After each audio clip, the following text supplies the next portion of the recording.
Bonjour mes chers et bienvenue sur votre chaîne Langue et Culture.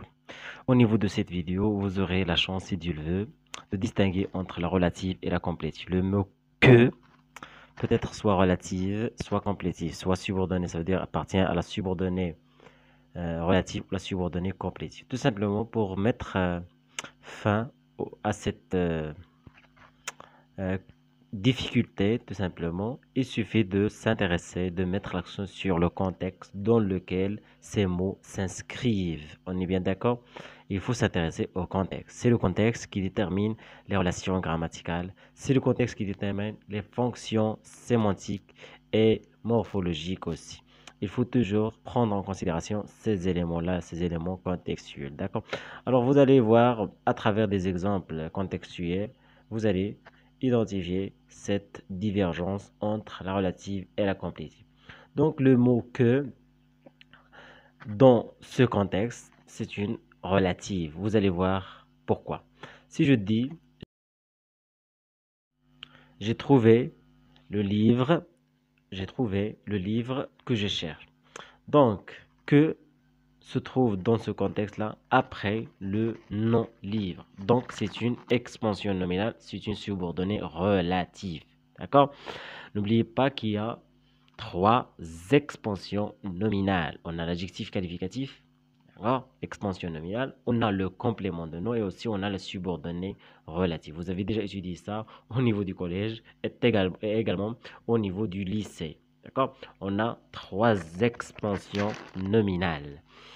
Alors, ça veut dire quoi expansion nominale? Pour expliquer ça brièvement, expansion, c'est tout simplement pour enrichir le sens du mot, pour déterminer quel nom s'agit-il de... Si je dis le livre, quel livre s'agit-il? Le livre de français. Alors, complément de nom, c'est de français. Si je dis le livre anthropologique, alors anthropologique, c'est un adjectif, c'est une expansion nominale. Il nous explique et nous informe sur quel livre s'agit-il. Et aussi, je peux dire le livre que j'aime. Alors que j'aime, c'est une subordonnée relative. Que, qui est l'objet de notre vidéo, il est relatif ici parce qu'il est après le nom. C'est une expansion nominale. D'accord? Alors, on passe au que qui est une complétive. D'accord? Alors, complétive, c'est tout simplement, il complète l'objet, le verbe. D'accord? Et se situe après un verbe. Il y a pas mal d'exemples qu'on peut donner. Je peux dire, par exemple, je pense que tu aimes la littérature. Alors, que tu aimes la littérature, que se situe après le verbe je pense, le verbe penser. Alors c'est une complétive. Il est représentable, il est remplaçable si vous voulez par un complément d'objet direct, le ou la, ça dépend. D'accord? Je pense que tu aimes la littérature. Oui, je le pense aussi. D'accord? Je crois que tu es arabe.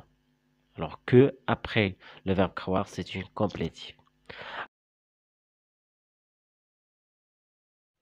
Donc voilà la technique la plus pertinente afin de distinguer entre la relative et la complétive. Alors brièvement, un récapitulatif, la relative se situe toujours après un nom, c'est une expansion nominale, d'accord? Le livre que j'aime, d'accord? Alors que la complétive se situe toujours après un verbe, d'accord? Elle est représentable par le pronom le, d'accord? Je pense que tu es en train de travailler, d'accord, c'est une complétive. Alors voilà, on est arrivé à la fin de cette vidéo. J'espère que ça soit à votre service. Et si vous regardez cette vidéo ou cette chaîne pour la première fois, n'oubliez pas d'appartenir à notre famille Langue et Culture. La chaîne Langue et Culture s'intéresse à l'affaire linguistique, culturelle, cognitive, etc. D'accord? Vous allez trouver des vidéos qui explique des phénomènes linguistiques, des langues, le français, l'espagnol, l'arabe, je sais pas moi. Ça dépend. Aussi, vous allez trouver des éléments de l'histoire, de l'anthropologie, des éléments de la religion, pourquoi pas, etc. Votre chaîne LangueTube va développer vos compétences et n'oubliez pas de nous encourager à travers le partage de nos vidéos sur les réseaux sociaux et aussi d'inviter vos amis à rejoindre notre chaîne. À bientôt.